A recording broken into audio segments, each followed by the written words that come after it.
자, 안녕하세요. 네. 자, 이제 두 번째 시간입니다. 그럼 이제 시작하겠습니다. 네. 어, 사업용 신용카드입니다. 사업용 신용카드. 자, 사업용 신용카드 제도는, 여러분들 그냥 등록하시는 게 좋아요. 이것도 저는 이제 업을 하다 보니까 이제 그 거래처 업체에서 이제 신용카드 같은 경우도, 기본적으로는 이제 매입세 공제를 받을 수가 있기 때문에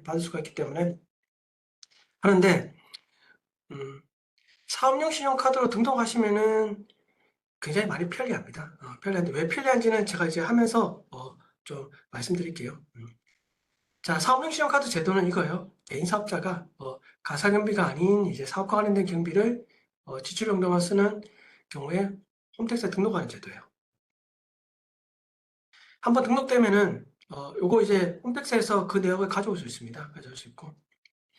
그리고 이제 신용카드에 대한 매입세 공제를 받으려고 하면은 그 신용카드 매출 전표 등 수령 명세서를 제출해야 되는데 거기에 이제 원래 신용카드 수령 명세서는 그 카드 번호도 들어가야 되고요. 그리고 각 거래처별로 사업자 등록 번호별로 어, 공급가액과 부가세 합계액이 다 들어가야 돼요. 다 들어가야 되기 때문에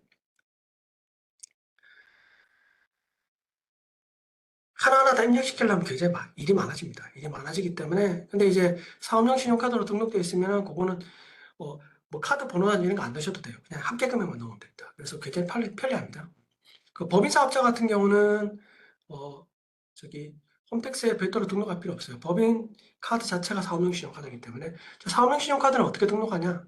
요거는 그 계산서 영수증 카드 여기 들어가셔가지고 신용카드 매입 여기 들어가십니다.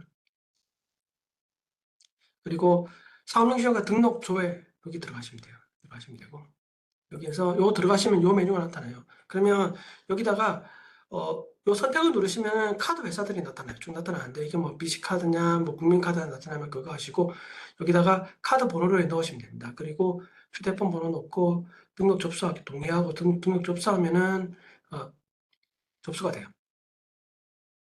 이게 바로 되는 건 아니고 요 공사청에서 카드에서 확인합니다. 이게 본인 카드인지 아닌지를 일단 확인하고요. 그래서 뭐 카드 번호가 정확한지 아닌지도 확인합니다. 그래서 뭐 확인해가지고 하면은 거의 한 달 정도 걸려요. 그래서 해가지고 나면 이제 등록이 됩니다. 그래서 여러분들 뭐 등록하시면은 뭐 좋습니다. 해가지고 일단 기본적으로. 그래서 등록하고 난 이후에 이제 신용카드 매입 들어가셔가지고 사업용 신용카드 사용 내역에 보시면 여기 해당 내역을 조회할 수 있어요. 조회할 수 있고. 어, 그 부가세 신고하실 때 있잖아요. 여기 사업용 신용카드 매입세 공제 확인 변경란이 있는데 여기에서 요 해당 내역을 체크하시고 나면 선택 불공제라고 되어 있는 것 같다가 요거는 어 이게 공제 항목인지 불공제 항목인지를 여러분이 선택할 수 있습니다. 선택할 수 있고 변경하시면 돼요. 근데 신용카드는 다 공제되는 게 아니고 공제되지 못하는 것도 있습니다. 있기 때문에 그런 것들이 여기 홈택스에서 1차적으로 걸려주기 때문에 그냥 내가 그 카드 회사에서 그냥 받았을 때 그거 못 걸러냅니다. 그래서 요거 그냥 뭐 홈택스에서 걸러주는 걸 하시는 게 굉장히 좋아요. 나중에 이게 추징당할 수도 있기 때문에. 여기 이제 등록된 내용들이 이렇게 쭉 나타나죠. 네, 쭉 나타나고. 신용카드 여기 매입세 공제를 받으려고 하면은 일단 어, 이제 공급가액과 부가가치세 이렇게 별도로 구분되어 있어야 되고요. 그리고 이제 받아야 되는 거죠. 받아야 되는데 여기에 해당되는 사업자부터 받은 경우에는 이게 매입세 공제가 안 됩니다. 근데 홈택스에서 하시면은 사업용신용과 등록하시면 이 사업자들이 일단 1차적으로 걸러줘요. 근데 이 사업자를 갖다가 여러분들 그냥 그 카드 내용만 보고 구분할 수가 없습니다.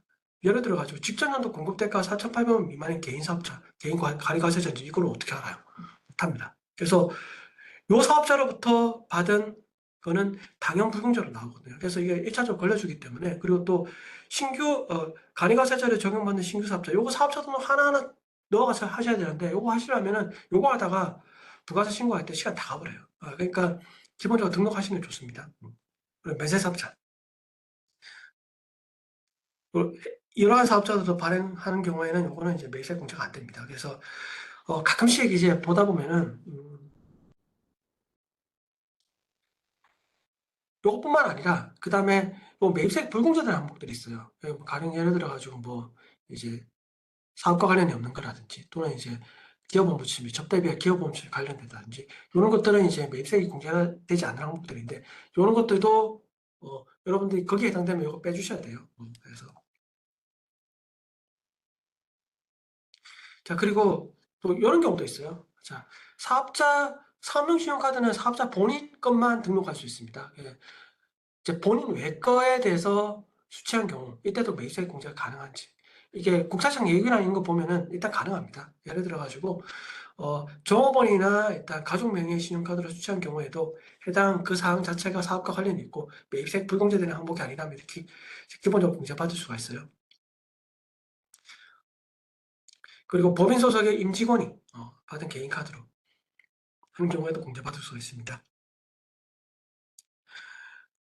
뭐 저도 직장 생활을 해봤지만 여러분들은 나중에 뭐 직장 생활 다 해보셨죠? 해봤는데 그 보통 법인에 들어가면은 법인 카드를 갖다가 모든 이제 개인들한테 다 줄 수가 없기 때문에 일단 보통은 개인 카드로 쓰고 나중에 청구하죠. 청구하는데 그때 이제 청구해서 내가 돈을 받았으면은 나중에 그 연말정산할 때 그때 빼줘요. 그거 뺍니다. 예. 그 신용카드든 소득공제를 받을 때 그 금액을 갖다 회사에서 빼버려요.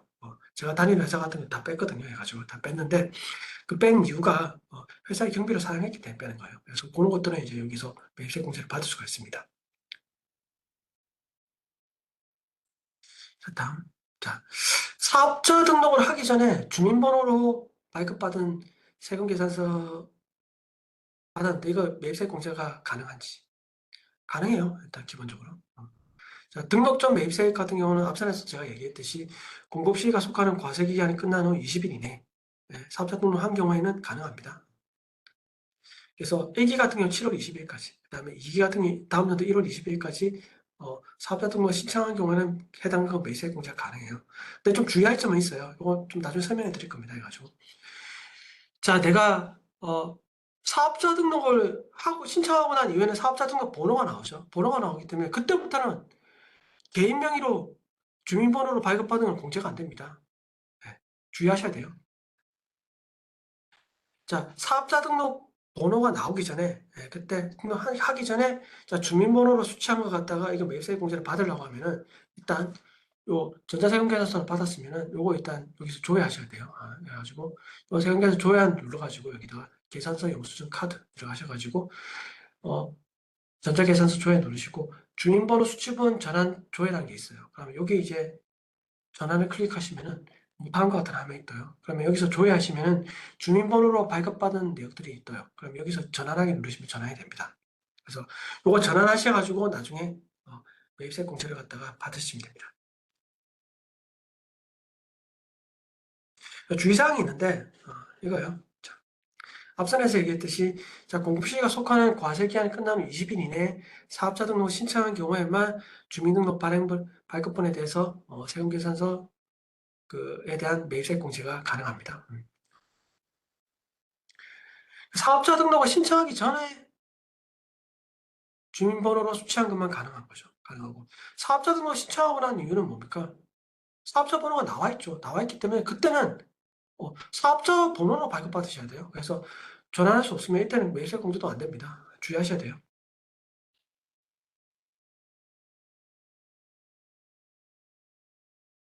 다음 수정세 전자세금계산서 수취한 경우는 일단 가능합니다. 처음에 주민번호를 받고 난 이후에 이때 이제 수정 전자세금계산서를 다시 발급받았다. 그러면 가능해요. 그 공가액이 없으니까 이거 수정 전자세금 계산서입니다. 이때는 전환번호 공제할 수 없어요. 전환할 수 없습니다. 자, 그리고 영수증을 받았을 경우 매입세 공제가 가능한, 이게 안 돼요. 자, 우리가 부가세 매입세 공제를 받으려고 하면은 세금 계산서, 신용카드, 현금 영수증, 요거만 받았을 때는 공제가 됩니다. 일반 간이 영수증 받으면 안 돼요. 자, 다음 요것도 좀 주의하셔야 돼요. 자, 우리 사업과 관련해서 승용차를 구입하거나 또는 해당 그 승용차 관련된 유지비, 뭐 차량 유지비가 있죠. 그러니까 뭐 기름값이라든지 뭐 차를 수리했을 때 수리비라든지 이런 거 있을 때 이게 매입세액 공제가 가능한지 원칙적으로 안 돼요. 안 됩니다. 좀 잘 보셔야 돼요. 일단 개별 소비세가 과세되는 승용차. 이게 정원이 8인승 이하 차량이고요. 우리 일반적으로 승용차 다 해당됩니다. 근데 이제 뭐 기아에서 나오는 이제 카니발 자 9인승 같은 경우 오늘 9인승이기 때문에 얘는 매입세 공제가 돼요. 자 8인승 이하라 하더라도 경차 우리 1000cc 이하인 거. 뭐 우리 흔히 얘기하는 뭐 스파크죠. 스파크 맞나? 스파크. 그다음에 웨이라든지 뭐 패스포 이런 것들은 이제 경차기 때문에 요거는 이제 유류비라든지 게 돼요. 근데 여기 이제 저도 이제 업무를 하다 보니까 이제 그 보면은 어 이제 개인들이 할 때는 이걸 잘 몰라요. 예, 모르기 때문에 그냥 기름값도 그냥 공제해 버려요. 그럼 나중에 추징 나갈 수 있습니다. 예. 해당 그 차가 뭐 9인승 이상 차량이라든지 화물차라든지 이런 것들은 이제 매입세 공제가 되는데 그게 아니라 그냥 일반 승용차 뭐 소나타라든지 뭐 제네시스라든지 또는 뭐 우리 뭐 산타페라든지 뭐 이런 차량들은 안 돼요. 안 되기 때문에 이거 주의하셔야 됩니다. 다만 어 이제 뭐 내가 렌트카를 한다든지 그래서 이런 거는 영업활동과 직접적인 관련돼 있는 거죠. 그런 차량들은 뭐 소나타를 갖다가 렌트해서 내가 한다든지 그런 것들은 공제가 돼요. 그런 것들은 공제가 되고 이런 업종이 하는 건 공제가 되는데 그 외에 나머지 뭐 출퇴근용으로 사용한다든지 이런 것들은 다 공제가 안 됩니다. 차가 있어도. 자, 아까 매입세액이 불공제되는 항목들이 있는데 이런 것들은 불공제가 되는 항목들이에요. 첫 번째, 세금계산서는 미수채. 이건 당연히 안 되죠. 세금계산 수취 못했는데 어떻게 됩니까? 안 돼요. 자, 그러면 요거는 될까요, 여러분들? 어, 내가 세금계산 수취하긴 했는데 요거 어, 수취한 날짜가 이제 전자세금계산 발급한 날짜가 언제냐면 확정신고 기간에 공급시가속한 확정 기간이 지난 후에 발급하다. 그거 공제 안 됩니다. 매입세 공제 원칙 공제 안 돼요. 그래서 그게 미수치예요. 자, 우리 뭐 미발급이나 이런 것들 다 뭐예요? 확정 신고 기한까지 한 거예요. 한 거. 예, 그래서 미수치는 그 의미입니다. 그리고 불명분. 이 불명분은 이거예요. 필요적 기재사항이 불명된 거예요. 그래서 근데 이거 뭐 일부 착오로 기재됐거나 이런 것들은 확인되는 경우는 공제가 가능합니다. 그리고 매입처가 세금계산 미제출한 건 당연히 안 되죠. 이거 제출해야 됩니다. 이거 그리고 불명분 이것도 뭐 등록번호라든지 이렇게 잘못됐을 경우에 때문에 공제 안 됩니다. 사업가 관련된 거 공제 안 됩니다. 뭐 대표이사 개인 가사 비용이라든지 업무 관련 이런 것도 안 돼요. 제가 가끔씩 이렇게 소득세 신고할 때 신고 대리로 오신 분들에 대해서 그때 이제 과거에 이제 부가세 신고한 걸 갖다 이제 보고 있으면은 어떤 분들은 이제 병원 간 것도 이게 그것도 자기가 이제 약국이나 병원 간 것도 이제 공제로 받으시는 분도 있어요. 그거는 공제 안 됩니다.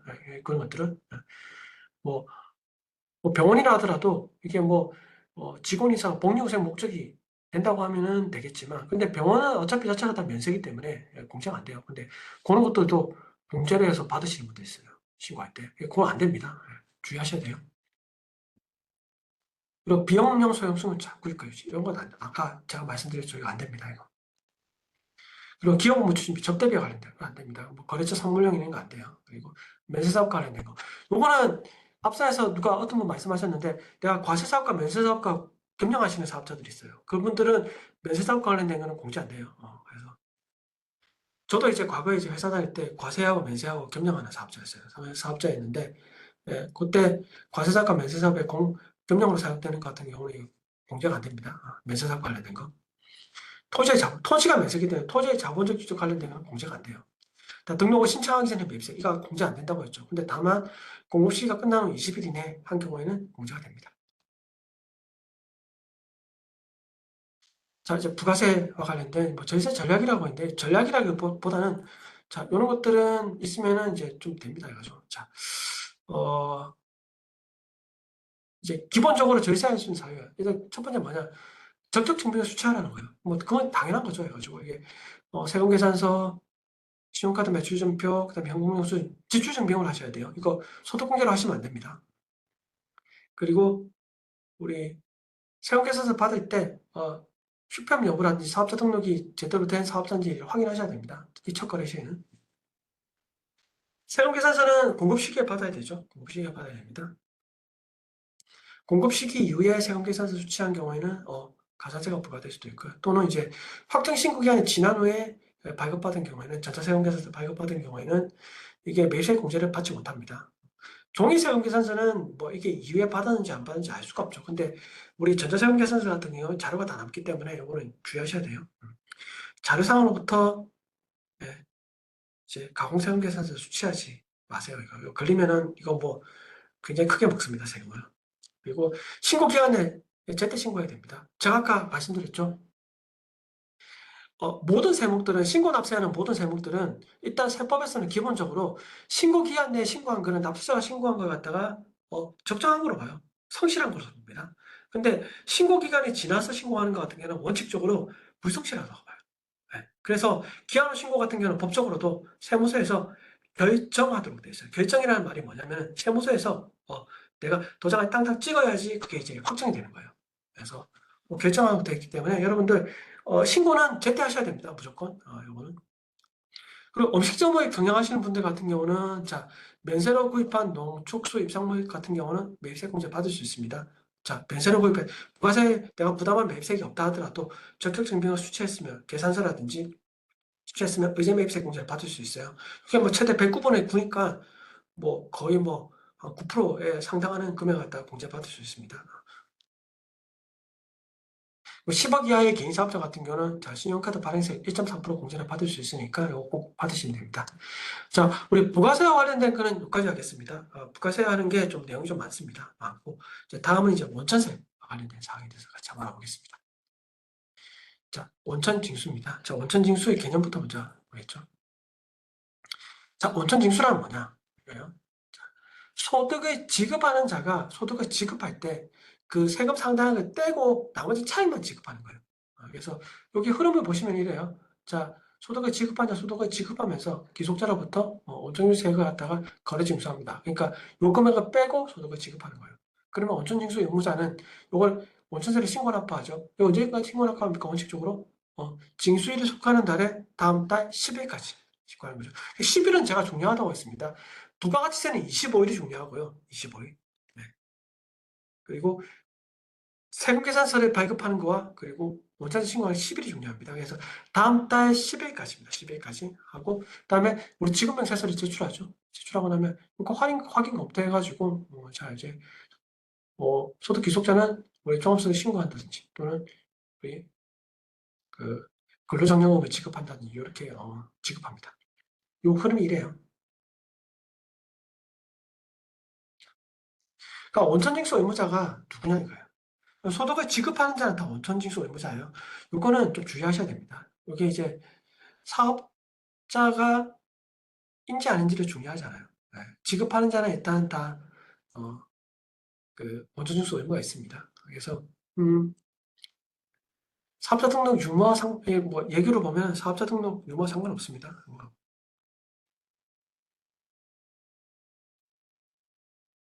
그래서 뭐 예를 들어 가지고 이런 경우가 있습니다. 여러분들 어, 그 내가 다른 사람한테 돈을 빌려줬어요. 돈을 빌려줬는데 그렇게 해서 이제 이자를 받는 거죠. 그거 갖다 세법에서는 뭐라고 하냐면 이거 갖다가 이제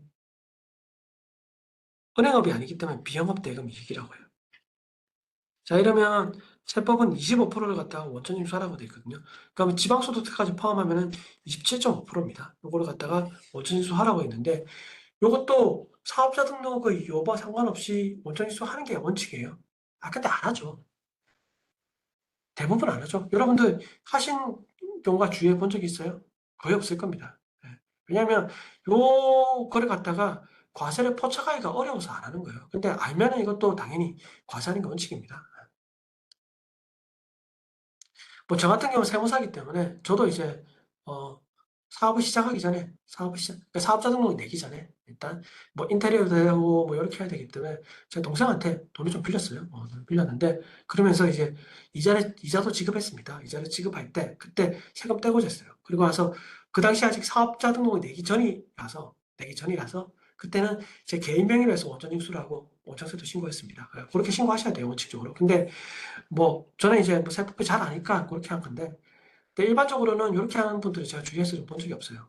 그 이유가 뭐냐면은 뭐 잘 모르시는 것도 있긴 하지만 일단은 뭐 요 자체를 갖다가 과세를 파악하기가 좀 어렵죠. 그래가지고 뭐 세무 공무원들이 이제 분들이 바쁘기도 하고 근데 알면은 이것도 당연히 합니다. 뭐 의지의 문제인 것 같아요. 일단 기본적으로 하고 비영리 단체도 지급했으니까 원천징수 의무가 있습니다. 다 있어요. 그래가지고 자, 원천 징수라면은 뭐 어떤 걸 사용하면 원천 징수하냐?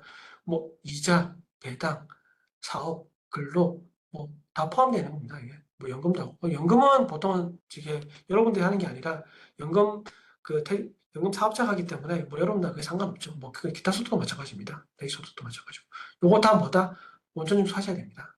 그리고 법인은 이제 이자하고 배당 중에서도 일반적인 배당은 해당이 안 돼요. 그리고 투자 신탁이 우리 펀드죠. 펀드와 관련된 거 합니다. 지방소득세는 여기 10%를 갖다 해요. 자, 여기서 여러분들과 이제 사업과 관련이 있는 거라고 하면은, 뭐, 요 정도 관련이 있을 거예요, 아마. 요거. 비영업 대금이. 아까 제가 얘기했죠, 이게. 자, 내가 뭐, 이제 대부업을 갖다가, 영업 목적으로 하지 않는 거. 그러니까, 요럴 때는 25%를 원천징수합니다. 여기에 10%가 붙어요, 지방소득세가. 붙는 거를 제외하고 일반 소득세만 요 정도입니다. 요 정도. 또 여러분들하고 또 일반적으로 관계는 요거죠. 자, 원천징수 대상 사업소득 3.3%죠, 우리. 이게 하는 거. 우리 보통 3.3이라고 하죠. 그래서 프리랜서 분들한테 지급할 때 3.3%대 때. 그래서 소득세가 3%고 지방소득세가 0.3%에서 3.3이라고 합니다. 그래서 하고. 그다음 근로소득. 간이세입표에 있습니다. 국세청에 홈페이지 들어가면은 간이세입표가 있어요. 거기에 따라서 합니다. 해가지고. 그래서 요거는 간이세입표에 따라서 이제 징수하고요. 그다음에 우리 일용직. 자, 일용직은 이제 15만 원까지가 공제가 되기 때문에 거기서 이제 지급에다가 15만 원 빼고 그다음에 세율이 6%입니다. 6%하고 그다음에 어, 세액공제가 55%가 있기 때문에 이제 45%를 하시면 이제 원천징수세액이 나와요. 그리고 또 기타 소득도 지급할 수 있기 때문에 이 정도죠. 이렇게 들어가는데 뭐 여러분들 가장 많이 쓰는 거는 요거죠. 자, 사업소득과 근로소득이죠.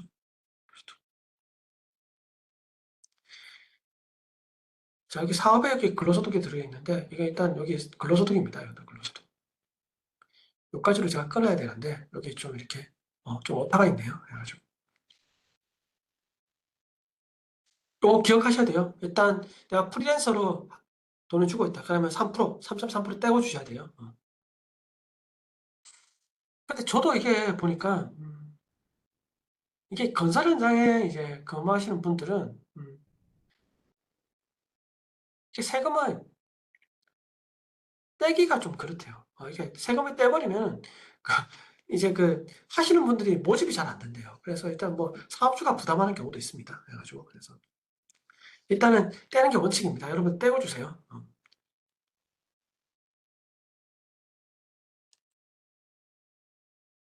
자, 상용직 근로자, 우리 근로소득에 대한 원천징수. 여러분 사업하시면 이제 내가 근로자를 고용했습니다. 자, 고용했으면 그때 이제 원천징수세액은 우리 간이세액표에서 합니다. 간이세액표라고 있습니다. 여기 홈택스 들어가면 간이세액표라고 있어요. 저기 들어가셔가지고 그냥 간이세액표라고 치시면 딱 나와가지고. 그래서 이때 그 간이세액표에 따라서 80%, 100%, 120% 중에 선택할 수 있는데 요거 뭐 선택해서 하시면 됩니다. 요거 어떻게 하냐? 보시면 요거는 세무서에 제출하는 건 아니에요. 요거는 운전인수 의무자니까 그 근로자가 내가 이렇게 하겠다고 이렇게 제출하면 되는데 근데 뭐 이렇게까지 해서 하는 회사가 뭐 있으면은 굉장히 큰 회사죠. 근데 일반적인 개인 회사 같은 경우는 그냥 뭐 80% 하면 되죠. 또는 100% 하거나 120% 하거나 이렇게 선택하시면은 그 간이세액표에 나와 있는 세액에다가 1.1을 곱하거나 그냥 100% 하거나 또는 0.8% 하거나 하는 거죠. 0.8%를 했으면은 연말정산할 때 세금을 좀 더 많이 낼 수도 있겠죠. 그렇게 됩니다. 그리고 요거는 이제 그 연말정산할 때 쓰는 이제 소득 및 세액공제 신고서인데 여기도 이렇게 체크하는 단이 있어요. 여기도 체크하시면은 그 체크하신 걸 하시면 돼요. 자, 원천징수는 시기는 언제냐? 기본적으로는 지급할 때 원천징수합니다. 지급할 때 원천징수를 하고요. 일정한 소득 같은 경우는 그 원천징수 특례가 적용돼요. 그래서 근로소득이라든지 사업소득 중에서도 연말정산 사업소득, 그러니까 뭐 보험 모집일이라든지 방문 판매월이라든지 이런 것들은 퇴직소득이 아니라 이거는 1월 1일부터 11월까지 미지급한 거를 갖다가 12월 말까지 미지급했다. 그러면 12월 30일 날 지급한 거로 보고 요거 원천징수 신고하셔야 됩니다. 이거 이렇게 하셔야 되고. 근로소득을 갖다가 12월 달 급여를 갖다 2월 말까지 지급하지 않은 경우는 2월 말일 날 원천징수 한 거로 보고 요거 원천징수 신고하셔야 돼요. 신고하고 납부하셔야 됩니다. 표를 보시면 그림을 보시면 이렇게 나와 있어요. 다음.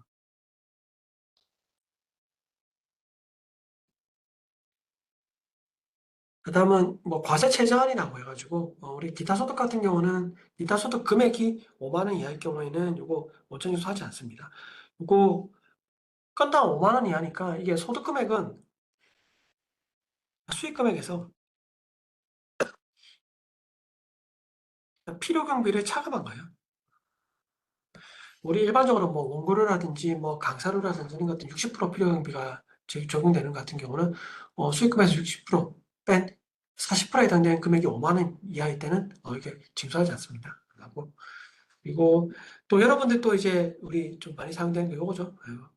저기 뭐야, 자 소액부 징수인데 요거 근데 지금 사업소득 같은 경우는 7월 1일 작년 7월 1일 이후부터는 요거 1,000원 미만이라도 징수하셔야 돼요. 프리랜서분한테 지급하는 거는. 근데 일용직 근로자는 1,000원 미만일 때는 징수 안 합니다. 그래서 뭐 건당 일당이 만약에 예를 들어서 18만 7천 원이다. 그러면 아마 이게 그 원천징수세액이 계산해 보면 999원이 나와요. 그래서 요거는 우리 원천징수 안 해요. 근데 하루만인데 이걸 뭐 연속으로 해서 뭐 계속 지급한다 이러면은 합쳐서 계산하기 때문에 그때는 세금 내셔야 되고 딱 하루만 일한다 이러면 18만 7천 원이면은 이거 일용직 같은 경우는 세금이 안 나와요. 자, 원천세 신고 납부는 앞선에서 얘기했듯이 뭐다? 10일입니다. 요것만 기억하시면 돼요. 다음 달 10일. 다음 달 10일. 반기별 납부 승인을 얻은 경우에는 자, 요거는 반기별로 반기가 지나는 날 다음 달 10일이에요. 그러니까 1월 1일부터 6월 30일까지는 7월 10일이죠. 그리고 7월부터 12월까지는 그 다음 연도 1월 10일까지입니다.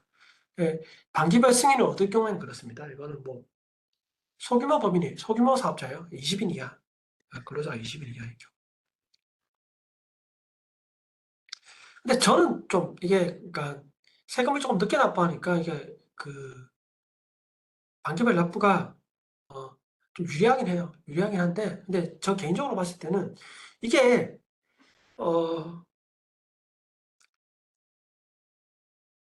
과거에는 이제 간이지급 액세서리 제출하지 않았을 때는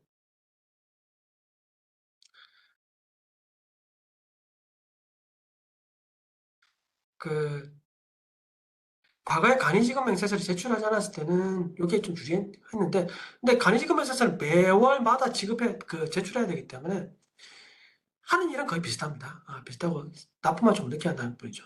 그리고 또 누가 물어봤는데 10만 원씩 3일 근무해서 30만 원 지급한다. 이러면 원천징수 해야 됩니다. 해야 되고. 자, 어, 그래서 그때는 하시면은 1,000원이 넘어가기 때문에 아마 하셔야 돼요. 원칙은 해야 됩니다. 원칙은 해야 되고.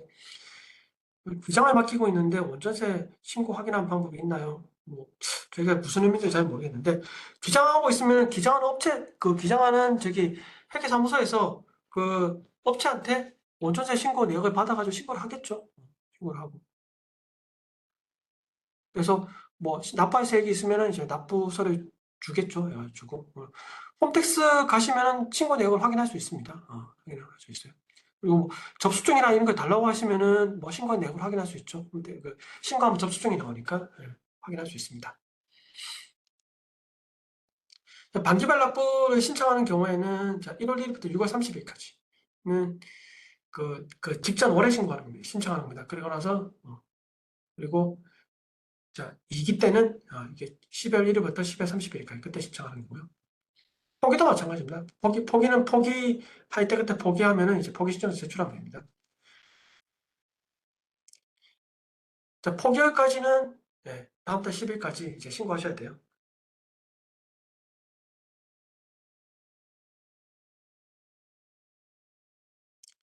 자, 반기별 납부 승인 신청은 여기 원천세 관련 신청 신고 들어가셔가지고 원천징수 반기별 납부 승인 신청 여기 들어가시면 됩니다. 여기 들어가시면 되고 그리고 서식이 있어요. 서식 내려받게 하시고 서식을 작성한 후에 여기다가 그 첨부하시고 신청하시면 반기별 납부 승인 신청이 가능합니다. 자, 이거 그냥 서식을 제가 한번 여기 이렇게 캡처해서 한번 떠났는데요. 이게 이제 그 매월 신고할 때, 그리고 매월로 체크하시고, 기소월과 직업이 같으면은 같은 거고, 이골이면은 이게 틀려지겠죠? 틀려지고. 그래서 간이세액은 여기 근로소득, 상용직 근로자죠. 그다음에 중도퇴사할 경우에 중도퇴사자 여기 체크하는 거고요.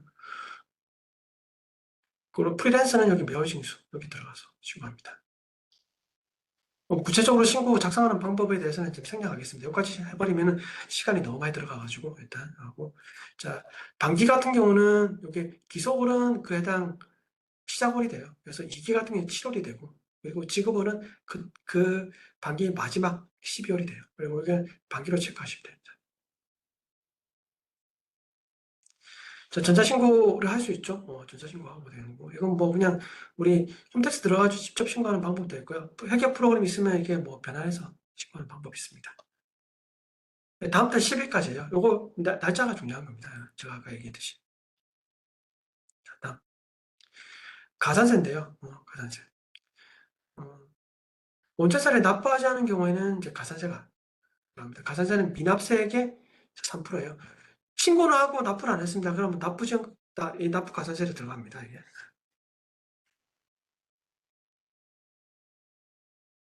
그래서 미납세액의 3%에다가 그 다음에 과소납 무납부한 데다가 10만 분의 20에다가 경과일수 곱해가지고 들어가요. 들어가는데 이 한도가 기본적으로 10%입니다. 10%. 고지서가 나오기 전까지는 10%예요. 근데 고지서가 나오고 나면은, 그러니까 신고를 하고 납부를 안 했습니다. 쭉 안 하다가 보면 좀 있으면 나중에 고지서가 날라와요. 그러니까 뭐 고지서가 날라오면은, 고지서가 날라온 이후부터는 이제 50%까지 한도가 올라갑니다. 그래서, 그러니까 일반적으로는 10%까지예요. 지방소득세 가산세도 똑같아요. 계산하는 방식은 여기서. 자, 가산세를 계산해서 하는 방법이 우리 홈택스 들어가면 있어요. 여러분들 이것도 유용하게 쓸 수 있습니다. 여러분들 가산세 계산하려고 하면은 좀 어려워요. 이 세법. 그래서 여기서 계산하시면은 계산까지 다 돼서 나와요. 그래서 자, 볼까요? 자, 여기 납부 고지 환급에 들어가셔가지고 세금 납부에 들어가세요. 들어가셔가지고 자신 납부 여기 들어가시면 됩니다. 그러면 이제 납부서를 작성하는 나타납니다. 그래서 해당 세목을 선택하시고요. 여러분들 만약에 이제 프리랜서 소득이다 이러면 사업소득세를 선택하시면 돼요. 하고 나서 여기에서 이게 납부 원리는 거는 선택하시면 됩니다. 그리고 납부지원 가산세 계산해보기 이걸 클릭하십니다. 그러면 여기 이제 납부지원 가산세가 계산이 됩니다.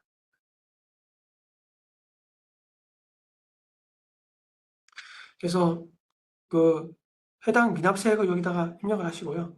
그다음에 당초 신고 납부 기간 입력하시는 거죠. 이게 11일이면 뭐예요? 예, 그날이 만약에 10일이 아마 1년이나 공휴일이었을 거예요. 그래서 당초 납부 기한이 연장이 되기 때문에 그때 11일이 된 거예요. 그리고 요거는 뭐다? 실제 내가 납부하고자 하는 그날, 그날까지 합니다. 우리 이게 납부서는 납부전 가산세가 하루마다 이렇게 변경되기 때문에 그날에 납부서를 뽑으시면 그날에 납부하셔야 돼요. 그날에 납부하셔야 돼요.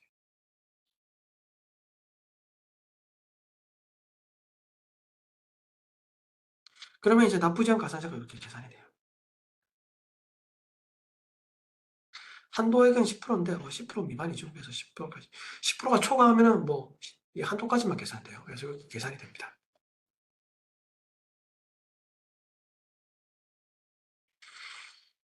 다음은 지급명세서예요. 우리 지급명세서는 종류가 두 가지가 있습니다. 그러니까 일반적인 이제 그냥 지급명세서라는 게 있고요. 간이지급 명세서라는 게 있어요.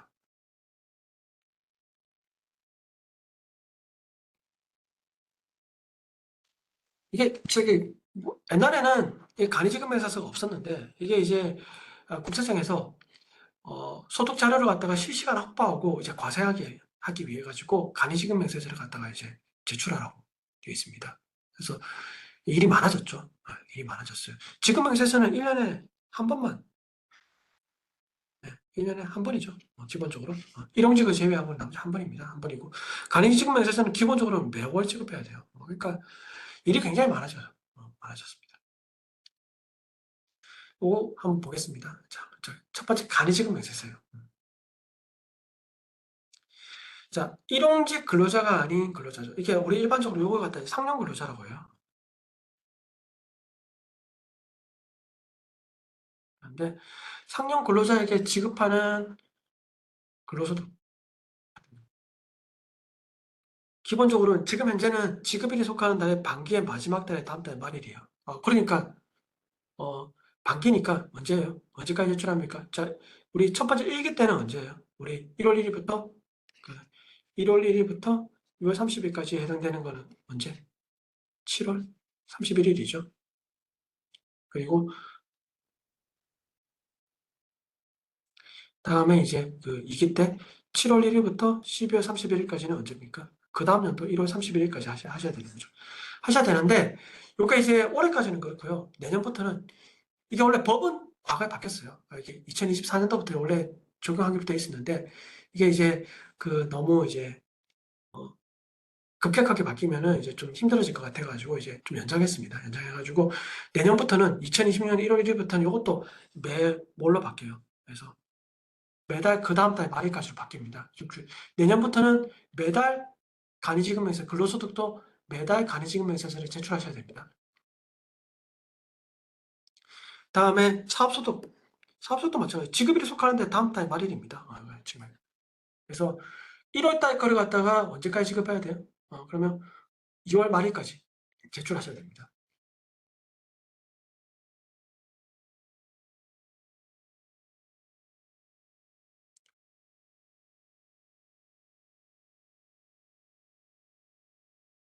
네, 뭐 여기 누가 적어주셨는데 네, 맞습니다. 내년부터는 2020년도부터는 근로소득에 대한 간이지급명세서는 매월식으로 바뀌었습니다. 지급의 다음 달 말일까지 지급하셔야 됩니다. 자, 기타 소득. 인적 용역에 대한 기타 소득. 이거 원래 과거에는 이거 간이지급명세서 제출 안 했어요. 근데 지금은 이것도 이제 간이지급명세서 제출해야 돼요. 이거 지급이 속하는 날에 다음 달 말일까지 제출하셔야 됩니다. 요 인적 용역이라는 이런 것들이에요. 자, 이제 뭐 고용관계 없이 뭐 강수를 하고 대가를 받는 경우, 뭐 이런 경우예요.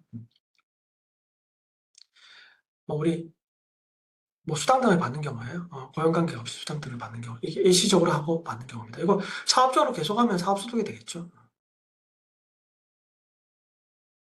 뭐 지급 시기 의제 규정인데요. 이거 이제 근로소득 같은 경우는 음,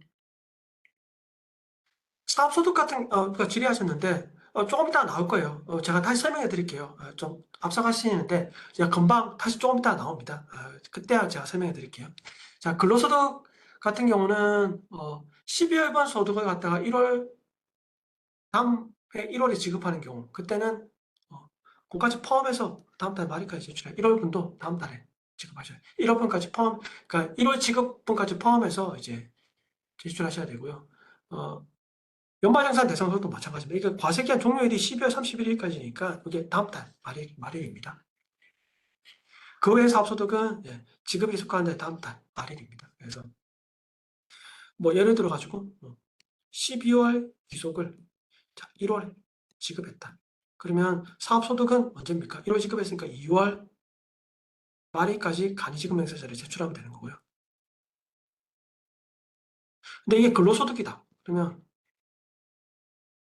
얘는 2월 말일이 아니라 1월 말일이에요. 1월 말일까지 제출하셔야 돼요. 그래서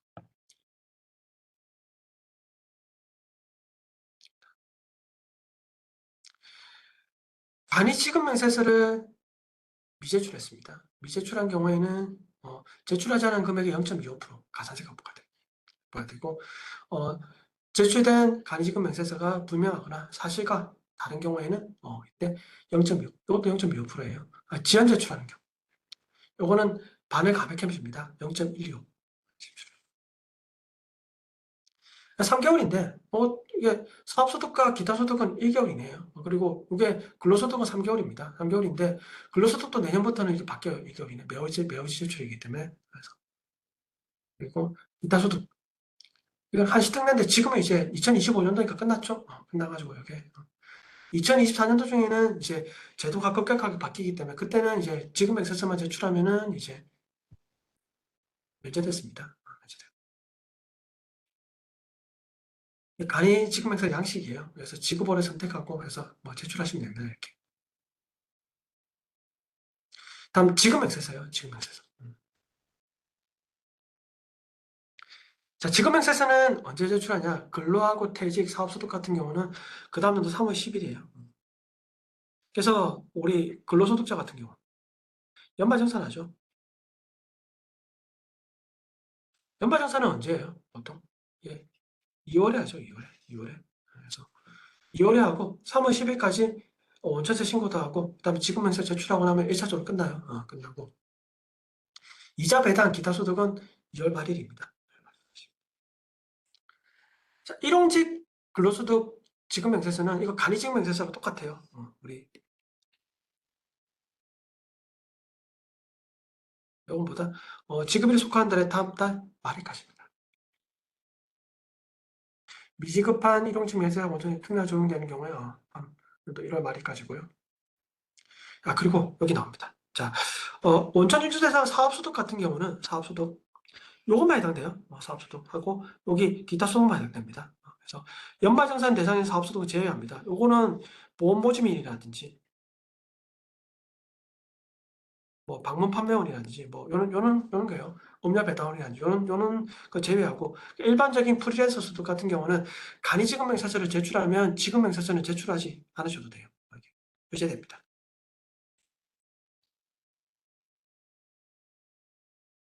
두 개 다 제출하셔도 되고요. 간이지급명세서를 제출하면은 지급명세서 제출하는 거 의지하기 때문에 간이지급명세 제출하지 않아도 됩니다. 근데 근로소득자는 뭡니까? 둘 다 제출해야 돼요. 간이지급명세서도 제출해야 되고, 그다음에 예, 그 지급명세서 제출해야 됩니다.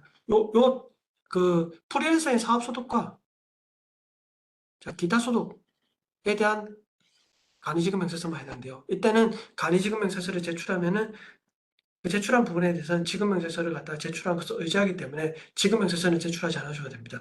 용어를 좀 잘 알아셔야 돼요. 이게 간이지급명세서는 하고로 그냥 일반적인 1년에 한 번 제출하는 건 지급명세서라고 합니다. 그래서 앞에 간이자가 붙은 거랑 그냥 지급명세가 붙은 거랑 구분 좀 해주시면 됩니다. 자, 지급명세서 제출과 관련된 가산세요. 요거는 가산세가 1%입니다. 그리고 일용직은 간이지급명세서와 같아요. 0.25%. 그리고 불명하거나 사실과 다른 경우에도 1%입니다. 지연 제출한 경우에 반을 감액해줘요. 그래서 요거 제출 기한이 지난 3개월에 제출하는 경우는 0.5%. 일용직 근로소득으로서 제출 기한이 지난 1개월 이내 제출하는 경우는 0.12%. 뭐 불명분이라고 하면은 뭐 주소라든지 성명이라든지 그다음에 뭐 주민번호죠. 그래서 뭐 주소 같은 경우는 좀 틀려도 상관없어요. 근데 이제 주민번호가 틀리시면 안 돼요. 그래서 이런 것들은 좀 정확하게 기재하셔야 됩니다.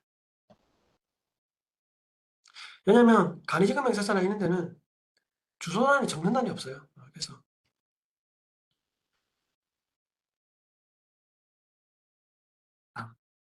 우리 가산세와 관련된 거. 자, 요거 마쳐보겠습니다. 어, 근로소득 같은 경우는 자, 일용직은 제외합니다. 근로소득 같은 경우는 간이지급 명세서를 미제출했습니다. 그리고 지급명세서도 미제출했어요. 그러면은 요거 간이지급명세서에 대한 가산세와 지급명세서에 대한 가산세 둘 다 적용합니다. 요거 1%죠? 요거 0.25%죠? 둘 다 적용해요. 요거 가산세는 언제 내요? 요 나중에 소득세 신고할 때 그때 내는 겁니다. 네. 그 간이지급명세서나 지급명세 제출할 때는 가산세를 계산하는 게 없어요. 언제 제출하냐? 소득세나 법인세 신고할 때 그때 이제 가산세 적는 난이 있어요. 그럼 거기다가 제출하시면.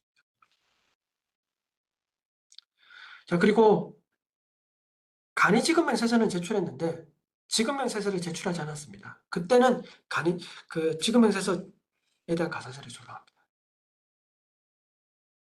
간이지급명세서는 제출하지 않았는데 그리고 지급명세는 제출했어요. 그럼 간이지급명세서 가산세 가져가면 돼요. 그러니까 근로소득이랑 연말정산 대상 사업소득, 그러니까 아까 보험모집인이라든지 방문 판매원이라든지 음료 배달 요런 분들이에요. 이런 분들은 다 뭐다 둘 다 제출해야 된다는 그 의미입니다. 하나라도 제출하지 않으시면 뭡니까? 가산세가 들어가요. 근데 그 외의 사업소득, 우리 원천징수 대상 사업소득과 그다음에 인적용역 대상 이제 그 이다소득 같은 경우는 둘 다 제출하지 않았다. 간이지급명세서도 제출하지 않고 지급명세서도 제출하지 않았다. 그러면 뭐야? 그리고 지급명세서에 대한 가산세만 적용돼요. 이게 간이지급명세서는 0.25%고 지급명세서는 얼마입니까? 자, 1%죠. 그러니까 1%만 적용하는 거예요. 큰 것만 적용.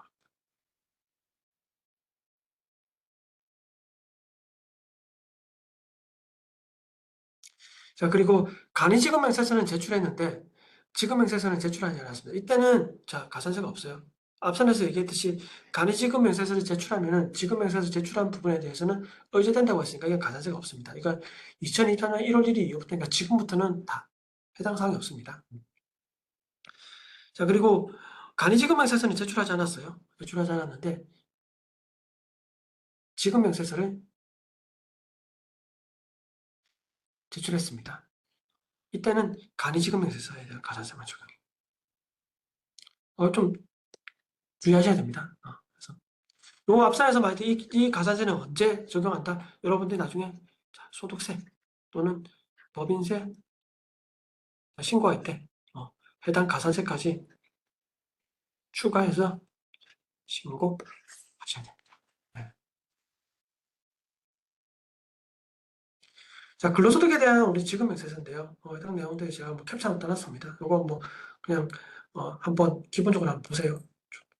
뭐 여기까지 다 설명하려고 하면 시간이 너무 오래 걸리죠. 연말정산까지 다 설명해야 되니까. 그리고 자, 요거는 한번 좀 보세요. 여기 보면은 자, 요란이 있어요. 이게 지급명세서 작성 여부에서 이게 비과세 항목들인데 여기가 좀 다 우리 비과세들. 근데 요 비과세 중에서도 지급명세서를 갖다가 제출 대상이 되는 비과세가 있고요. 지급명세서가 미제출되는 비과세 항목이 있습니다. 있기 때문에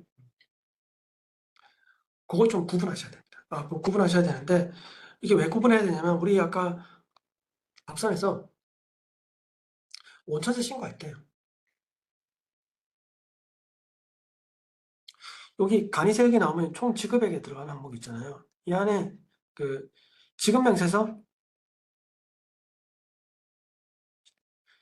제출 비과세도 여기 안에 포함시켜야 됩니다. 그래서 지급명세서 미제출 비과세는 여기 그 총 지급액에 포함이 안 되지만 지급명세서 제출 비과세는 여기 포함돼요. 그래서 뭐 가장 대표적인 게 우리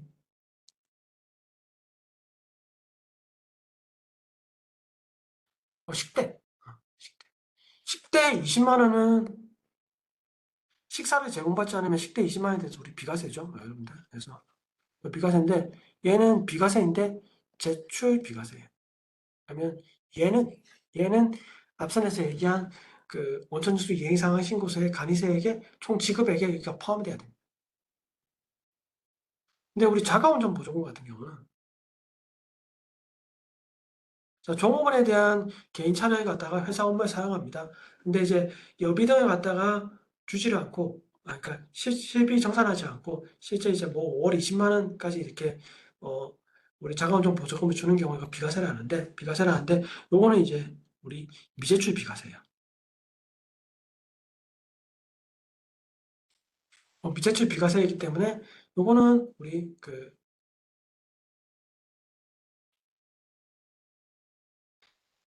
단위지급 그 저기 원천징수 이행상환 신고서의 총 지급액에 이게 미파원됩니다. 뭐, 이 정도만 기억하시면 될 것 같아요. 그래서 이거 뭐 비과세 항목 들어가다 여러분들 다 알 수 없습니다. 이거. 뭐 이게 세법이 굉장히 복잡해가지고, 뭐 어떻게 다 알아요. 해가지고. 그래서 이거는 뭐, 이런 내용들만 이렇게 기본적으로 아시고 넘어가시면 됩니다. 자, 두 번째 시간은 여기까지 하고요. 지금 이제 3시 58분입니다. 3시 58분이니까 우리 이제 4시 10분에 4시 10분에 우리 이제 마지막 이제 종합소득세 진행하겠습니다. 그럼 이제 잠깐 쉬다가 여러분들 이제 4시 10분에 뵙겠습니다. 네. 잠깐 쉬다가 다시 올게요. 네.